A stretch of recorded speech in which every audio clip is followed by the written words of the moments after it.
오늘 함께 나누실 말씀은 사도행전 27장 27절부터 마지막 절 44절까지 말씀입니다. 사도행전 27장 27절부터 44절까지 우리 한 절씩 같이 교독하겠습니다. 열 나흘째 되는 날 밤에 우리가 아드리아 바다에서 이리저리 쫓겨가다가 자정쯤 되어 사공들이 어느 육지에 가까워지는 줄을 짐작하고 물을 재어보니 20길이 되고 조금 가다가 다시 재니 15길이라. 암초에 걸릴까 하여 고물로 단 넷을 내리고 날이 새기를 고대하니라. 사공들이 도망하고자 하여 이물에서 닻을 내리는 채하고 거룻배를 바다에 내려놓고는 바울이 백부장과 군인들에게 이르되 이 사람들이 배에 있지 아니하면 너희가 구원을 얻지 못하리라 하니 이에 군인들이 거룻줄을 끊어 떼어버리니라. 날이 새어가매 바울이 여러 사람에게 음식 먹기를 권하여 이르되 너희가 기다리고 기다리며 먹지 못하고 줄인지라 오늘까지 열 나흘인즉 음식 먹기를 권하노니 이것이 너희의 구원을 위하는 것이요 너희 중 머리카락 하나도 잃을 자가 없으리라 하고 떡을 가져다가 모든 사람 앞에서 하나님께 축사하고 떼어 먹기를 시작하매 그들도 다 안심하고 받아 먹으니 배에 있는 우리의 수는 전부 276명이더라.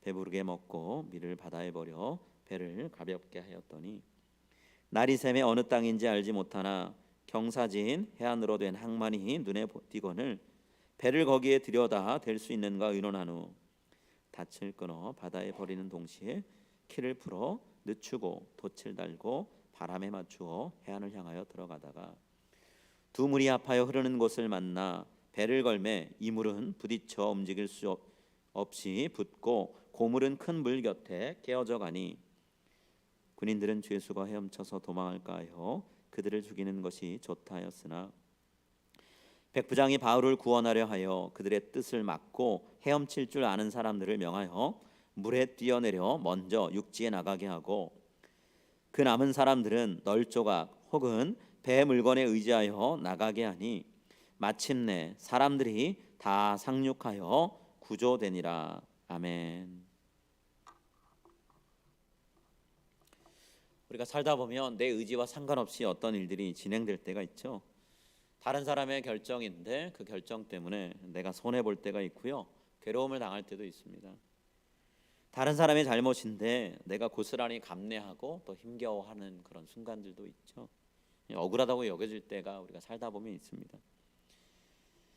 오늘 바울의 상황이 그런데요, 사도 바울이 선장이나 선주 혹은 다수의 선원들이 배를 조금 더 띄우겠다라고 하는 항해 결정을 하지 않았다면 그들과 같이 탄 배에서 고생을 할 일이 없었겠죠.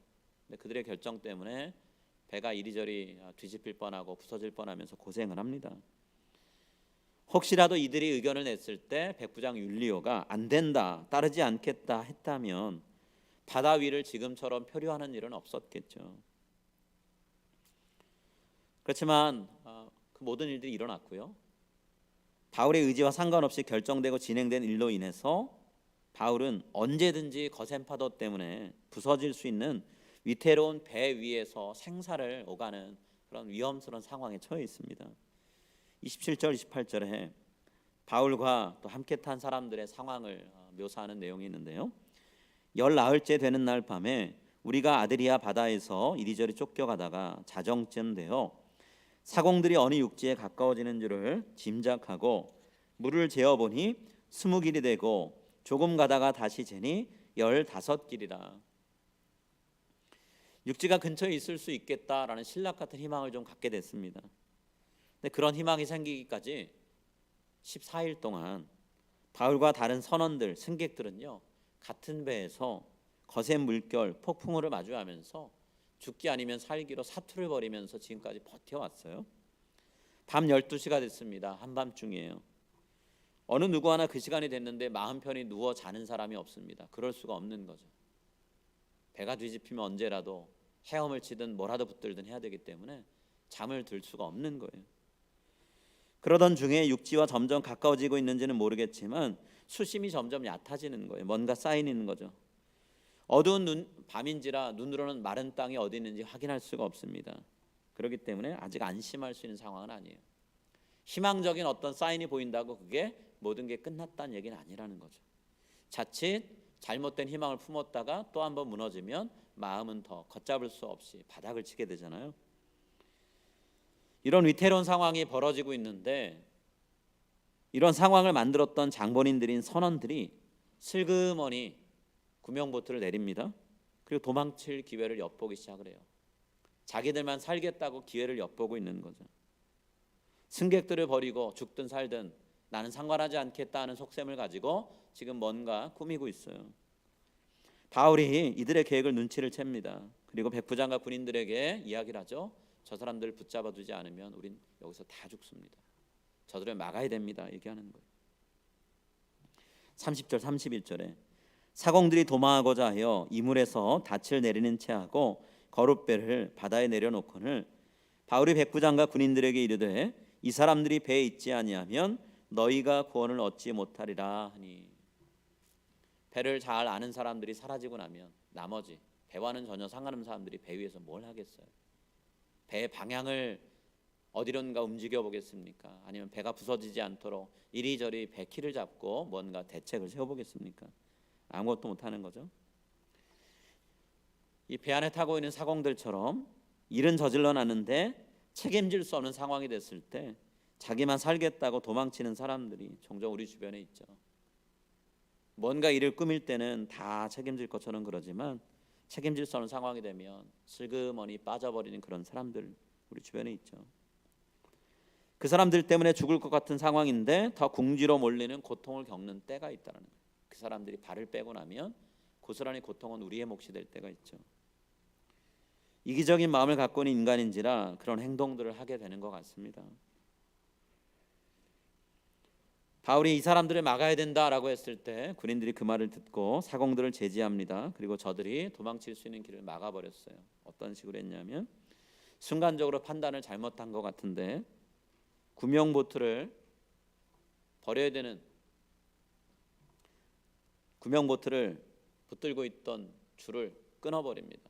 본인들이 타고 있는 배가 위급한 상황에서 부서지면 구명보트를 타고 도망쳐야 될 텐데 살 길을 찾아야 될 텐데 그걸 다 끊어버리고 그냥 파도에 다 흘러내려가게 만들어버린 거예요. 선원들이 사라지면 위기죠. 그런데 이 위기를 피하려고 하다가 또 다른 위기를 초래한 거예요. 안전장치, 최소한의 구명장치를 본인들 스스로 끊어버린 거예요. 32절에 이에 군인들이 거룻줄을 끊어 떼어버리니라. 구명보트는 사라지고 없는 거죠. 배에 탄 사람들이 살아남을 수 있는 길이 이거 말고 없었는데 이제 더 무슨 희망을 갖고 이들이 배 위에서 있을 수 있을까요? 이대로 파괴되면 배와 함께 물속으로 가라앉는 게 선원들과 선장 그리고 군인들, 죄수들 그들의 마지막 선택지가 아닐까요? 이 상황에서 누구를 원망하고 책임지라 말할 수 있을까요? 그럴 수 없죠. 혹 누군가에게 책임을 물으라라고 말할 수 있다고 해도 다 배가 사라지고 나서 죽고 나면 아무 소용없는 일이잖아요. 상황은 점점 더 안 좋아지는데 날은 밝아옵니다. 이때 바울이 배에 탄 사람들한테 말을 하죠. 음식을 권합니다. 그리고 먹으라고 얘기해요. 지난 14일 동안 어느 누구도 음식이 없어서 못 먹은 거 아니었고요. 마음 편하게 먹을 수 없는 상황이었기 때문에 음식을 꺼내놓지 않았어요. 조금만 잘못하면 배가 이리저리 기우뚱기우뚱 하는데 배를 바로잡느라고 애쓰고 수고하고 물 퍼내고 이러느라고 먹을 수가 없었죠. 근데 바울은 뭐라고 얘기했냐면 이 배에 탄 사람 중에 어느 누구도 상하지 않을 거니까 다 구출될 테니까 기운을 낼 수 있도록 음식을 먹고 좀 기다립시다 이렇게 얘기하는 거예요. 그리고는 본인이 평소에 식사를 할 때 했던 것처럼 하나님 앞에 음식을 들고 감사 기도를 하고 떡을 떼서 본인 입으로 가져가서 먹기 시작하는 거예요. 사람들한테 어서 먹으라고 얘기만 하는 게 아니라 본인이 태연하게 먹는 거죠. 그렇게 바울이 말하고 행동하는 걸 보고 사람들이 조금씩 용기를 얻었고요. 마음에 안심을 하면서 음식을 먹기 시작을 해요. 본문에 분명히 있습니다. 안심하며 먹었다고요. 14일 만에 처음으로 마음을 놓고 먹어보는 식사예요. 약간의 희망이 있고 위기 상황이 다 가신 것은 아니지만 바울이 얘기한 대로 음식을 잠깐이지만 먹어보는 거죠. 날이 가까워오는 새어오는데 어딘가 육지가 보이겠지 하는 마음과 함께 음식을 먹는 거죠. 자, 33절부터 37절 말씀. 중간에 살짝 저희가 떼고 읽는 구절이 있긴 한데요. 우리 33절부터 37절 같이 읽겠습니다. 날이 새어가매 바울이 여러 사람에게 음식 먹기를 권하여 이르되 너희 중 머리카락 하나도 잃을 자가 없으리라 하고 떡을 가져다가 모든 사람 앞에서 하나님께 축사하고 떼어 먹기를 시작하매 그들도 다 안심하고 받아 먹으니 배에 있는 우리의 수는 전부 276명이더라. 바울이 이 상황에서 이렇게 지금 우리가 읽었던 것처럼 침착하면서도 대담하게 음식을 먹고 기운을 내자라고 제안할 수 있었던 이유가 뭘까요? 선원들도 배를 포기하고 도망가려고 했고 구명보트도 사라진 상황인데 바울은 뭘 근거로 276명이나 되는 사람들이 어느 누구 하나 다치지 않고 심지어 과장되게 머리털 하나 상하지 않고 구출될 거라고 얘기할 수 있었을까요? 우리는 배가 뒤집히고 배가 파손되면 적어도 몇 명쯤은 다치거나 숨을 거두게 되는 것, 생명 잃는 걸 예사로 보게 되는, 지금도 구조하는 작업들이 원활하게 이루어진데도 그런 사건을 너무나 많이 봅니다. 그런데 어떻게 바울은 사람들 중에 어느 누구도 머리털 하나 상하지 않을 거다라고 이렇게 자신 있게 얘기할 수 있었을까요? 평상시처럼 하나님 앞에 감사기도 드리고 떡을 떼어 먹으면서 태연하게 식사를 할 수 있었을까요? 바울에게 하나님이 주신 약속의 말씀이 있었기 때문이에요. 바울을 하나님이 지금 로마로 보낸다고 말씀하셨어요. 복음을 전하게 하겠다고 말씀하셨습니다. 네가 로마에서 복음 전하기 전까지 너의 생명은 어느 누구도 취할 수 없다. 바울에게 사명과 부르심과 생명을 약속하는, 안전을 약속하는 말씀 주셨죠.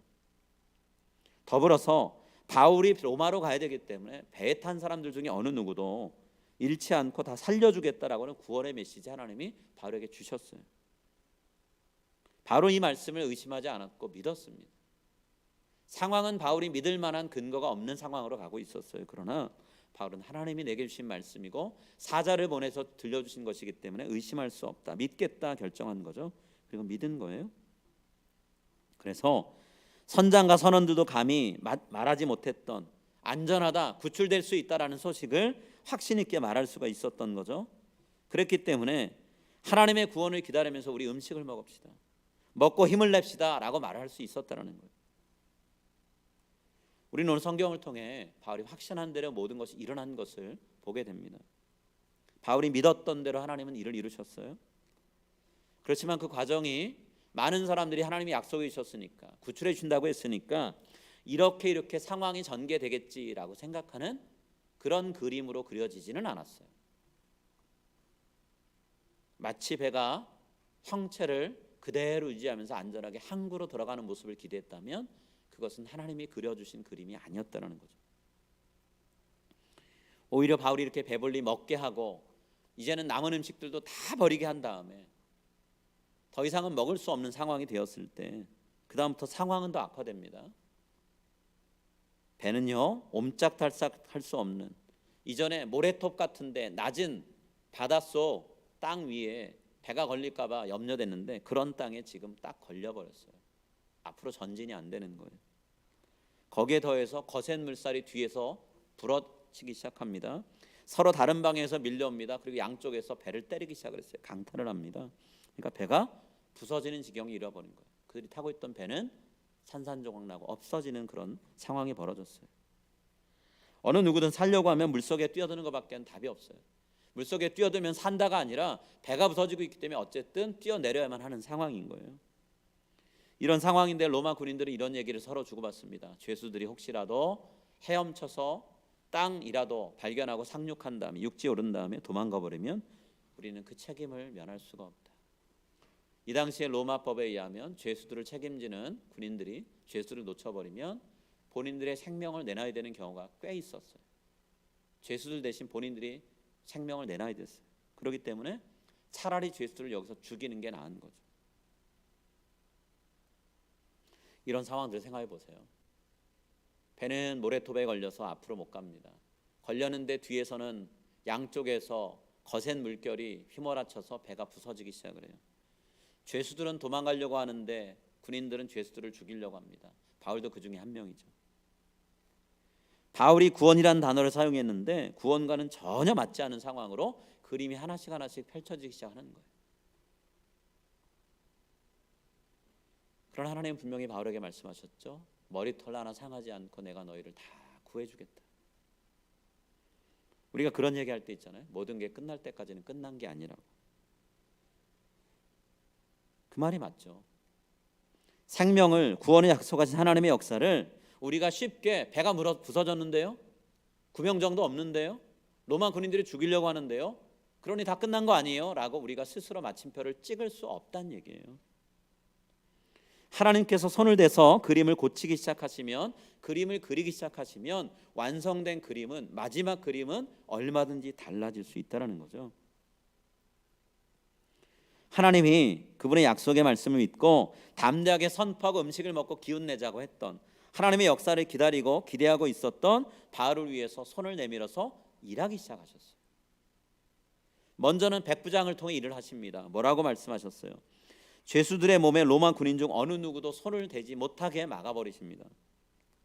또 바다 위에 표류하기 위해 276명의 승객들 단 한 명도 잃지 않고 모두 다 육지로 상륙해서 올라올 수 있게 하셨어요. 다음 주에 우리가 읽겠지만 상륙한 그들에게는 하나님이 준비해 주신 귀한 음식들이 기다리고 있었어요. 자, 43절 44절 죽음을 막기 위해 하나님이 하신 일을 기록하고 있는데요, 우리 같이 읽겠습니다. 백부장이 바울을 구원하려 하여 그들의 뜻을 막고 헤엄칠 줄 아는 사람들을 명하여 물에 뛰어내려 먼저 육지에 나가게 하고 그 남은 사람들은 널조각 혹은 배 물건에 의지하여 나가게 하니 마침내 사람들이 다 상륙하여 구조되니라.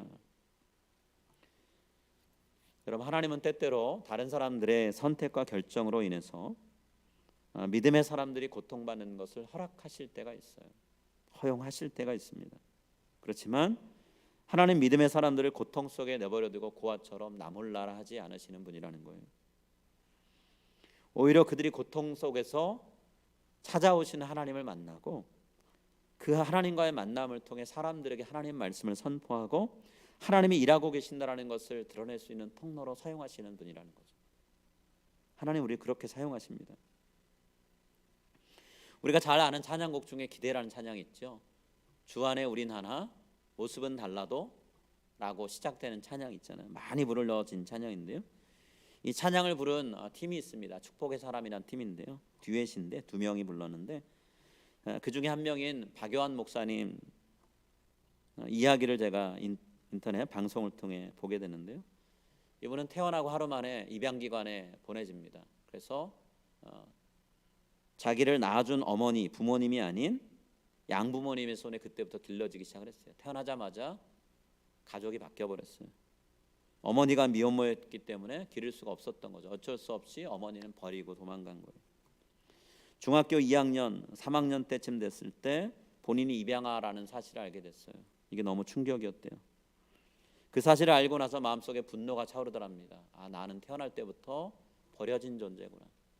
사랑받을 만한 가치가 없는 존재로 이 땅에 태어났구나라는 생각이 들면서 분노가 일어났대요. 감사한 것은 양부모님들이 너무나 지극정성으로 잘 보살펴 주셨어요.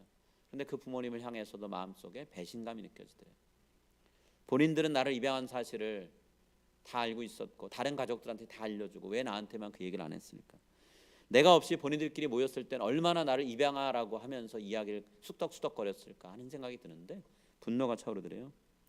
한참 예민한 사춘기에 접어들었는데 배신감, 분노 이런 생각들이 드니까 내가 어차피 존재할 만한 가치도 없어서 이렇게 된 것 같은데 뭐 하려고 내가 열심히 살까 하는 생각이 드니까 삐뚤어진 자세로 살겠다라는 마음이 들더래요.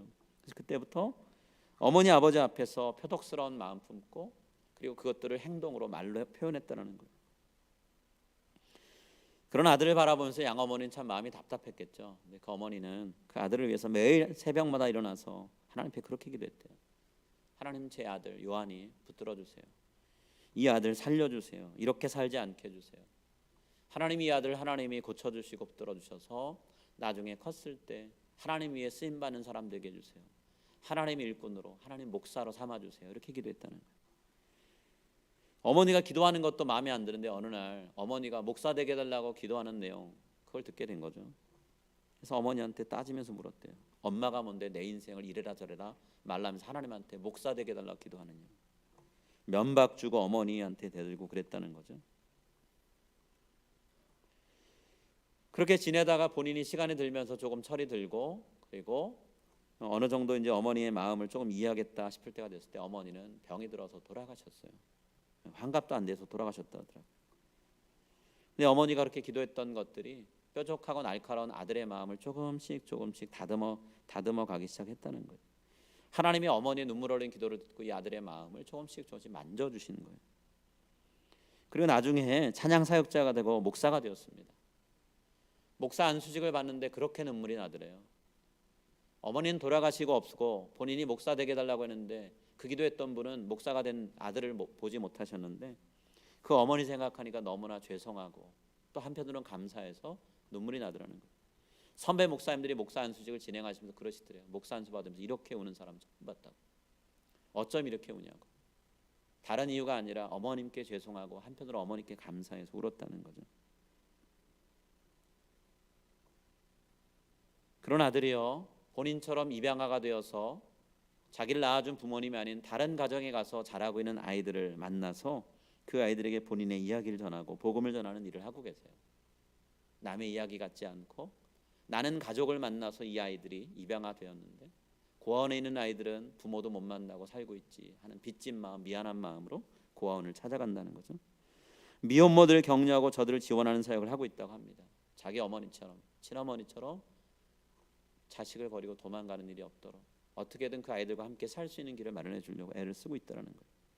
복음 전하고 찬양 사역자의 길에 가고 있다는 거예요. 여러분, 이 목사님의 이야기를 생각해 보세요. 미혼모의 아들로 태어나는 걸 본인이 선택했나요? 그렇지 않잖아요. 태어나자마자 입양기관을 통해서 다른 가정에 보내지는 거 목사님이 결정한 거 아니죠. 그렇지만 그런 일들로 목사님은 어린 시절부터 상처와 분노가 가득한 시간들을 보내게 됐어요. 어찌 보면 본인에게 있어서는 버려진 시간이라 여길 수 있는 시간들이 있었다는 거죠. 고통의 시간이었고 아픔의 시간이었다는 거예요. 그렇지만 하나님은 그 옆에 가슴으로 낳은 아들을 위해서 숨지는 순간까지 눈물로 기도하는 어머니를 두셔서 이 아들이 새롭게 태어날 수 있게 하셨다는 거예요. 그리고 그 아들을 통해서 하나님이 그분이 일하시는 이야기를 새롭게 써나가고 계시는 거죠. 오늘 누군가의 잘못으로 인해서 우리가 흘리는 눈물이 있다면 그 눈물이 하나님의 손에 들려질 때 다른 사람의 눈물을 닦아주는 도구가 될 수 있다는 거예요. 누군가가 나를 위해 했던 믿음의 기도가 내 삶의 열매로 맺히게 하셔서 하나님은 그 열매를 하나님의 일하심을 선포하는 말씀을 선하는 선포자로 세우는데 밑거름되게 하신다는 거죠. 배에 탄 사람들 어느 누구도 배가 부서지는 거 원치 않았을 겁니다. 그러나 하나님은 배가 부서지는 것을 허락하셨어요. 우리가 지금 살아가면서 우리의 인생의 배가, 우리가 인생을 항해를 하고 있는데 내가 탄 배가 주님 지금 부서지게 생겼습니다 라고 기도하는 분들이 있을 수 있습니다. 하나님, 제가 탄 배가 제가 원하는 대로 가고 있지 않습니다. 배가 원하는 대로 가지 않는 것뿐만 아니라 어디로 가는지도 모르고 그냥 끌려가고 있습니다 라고 하면서 답답하게 기도하는 분들이 계실 거라는 거죠. 하나님이 우리에게 말씀하시는데요, 그 배가 부서져도 하나님은 우리를 이끌고 가실 것이고, 우리가 가는 배가 표류하는 것 같지만 주님이 그 배를 붙들고 가시면 그 배는 오늘 본문에 나온 것처럼 항구로 들어가게 하실 거라는 거예요. 내가 탔던 배는 다 사라지고 없겠지만 그러나 우리를 항구로 이끌어주시는, 육지로 이끌어주시는 하나님은 우리와 함께 계시고 우리를 통해서 새로운 일을 일으키실 거라는 거죠. 어느 누구도 머리털 하나 잃지 않고 다 살리겠다 말씀하신 하나님께서 우리의 인생의 단 한 부분도 잃어버리지 않고 다 귀하게 쓰실 거라는 거예요. 오늘 우리가 하나님을 믿고 매일을 살아갔으면 합니다. 하나님, 내가 탄 배가 부서지더라도 주님이 저를 이끌고 가시면 저는 주님이 이끄신 데에서 새롭게 출발할 줄 믿습니다. 우리가 28장은 오늘 읽지 않았지만 28장 하나님이 멋지게 바울의 마지막 사명을 이뤄 가시는 모습을 보게 됩니다. 어떻게 바울을 위로하시고 어떻게 바울을 힘내게 하셔서 로마로가 복음을 끝까지 전하게 하신지 나오는데요, 오늘 우리 인생도 그럴 것이라는 믿음을 갖고 갔으면 좋겠습니다. 바울은 아직 펼쳐지지 않은 자신의 인생을 그동안 이끌어오신 하나님을 바라보면서 확신 있게 이야기할 수 있었어요. 그랬기 때문에 여러분 음식을 먹고 기운을 냅시다 라고 얘기할 수 있었습니다. 오늘 바울이 우리에게 전해준 말씀처럼 여러분 하나님 안에서 우리가 새로운 소망을 품고 힘을 내면서 내가 탄 배가 주님 손에 들려져서 부서진 배 작은 조각 우리가 타고 간다 하더라도 우리가 가야 될 곳으로 이끄실 것이라는 믿음 가지고 오늘 하루 우리가 함께 주님 안에서 기도하고 나아갔으면 합니다. 같이 기도하겠습니다. 주님, 인생의 배가 무너질 것 같은 위태로운 상황, 어떻게든 배를 부여잡고 안전하게 어딘가로 가보고 싶어 하는 것이 우리의 모습입니다. 그런데 하나님, 그 배마저도 주님은 부서지게 만드실 때가 있습니다. 그럴 때면 우리는 주님을 원망합니다. 적어도 나를 안전하게 지킬 수 있는 이 배 한 채 한쪽만큼은 남겨주실 수 없었습니까? 라고 원망할 때가 있습니다. 바울이 탔던 배가 그렇게 부서졌습니다. 그러나 하나님께서 바울에게 말씀하셨습니다. 내가 탄 배가 부서진다 할지라도 너의 머리털 하나 상하지 않고 너와 함께하는 사람들 또한 내가 구할 것이다 말씀하셨는데 바울은 그 하나님의 약속의 말씀 믿었습니다. 하나님, 우리의 믿음 흔들리지 않게 해주시기는 합니다. 눈앞의 상황이 점점 더 하나님 위태로운 상황, 위기 상황, 위험스러운 상황, 구원과는 먼 상황으로 간다 할지라도 우리를 하나님 나라로 이끄시기 위해 우리의 인생 가운데 함께 하신다고 하신 약속의 말씀 붙들고 절대로 주님 안에서 우리의 삶은 실패가 없다라는 것을 믿으며 나아갈 수 있게 해주시기는 합니다. 주님, 우리의 믿음을 붙들어 주시기는 합니다. 성령님, 우리의 마음에 평안을 주시기는 합니다. 바울이 하늘 향해 감사기도하고 떡을 떼며 사람들과 안심하며 음식을 먹었던 것처럼 우리에게도 오늘 하루의 잠자리가 주님 안에서 평안할 수 있게 하시고 우리의 음식을 먹는 하루하루의 삶이 주님 안에서 안전할 수 있게 해주시기는 합니다. 미래가 확실하기 때문에 우리가 안심하는 것이 아니라 주님이 우리를 버리지 않고 함께 하시기 때문에 내 삶은 안전합니다라고 고백하며 오늘을 살아가게 하시고 실패한 것 같은 인생조차도 주님 손에 들려지면 또 한편에 하나님의 복음을 전하는 귀한 이야기가 될 줄 믿습니다. 우리를 사용하실 줄 믿습니다. 주님, 저희들을 그렇게 사용해 주시고 합력하여 선을 이루신 하나님의 그 귀한 능력의 손길 바라보며 오늘을 살아가는 우리 모두가 다 될 수 있게 해주시기는 합니다. 주님, 믿음은 절대로 패하지 않는다 말씀하셨습니다. 믿음이 이긴다고 말씀하셨습니다. 믿음으로 이 세상을 이기는 우리 모두가 다 될 수 있게 해주시기는 합니다. 감사드리며 이 모든 말씀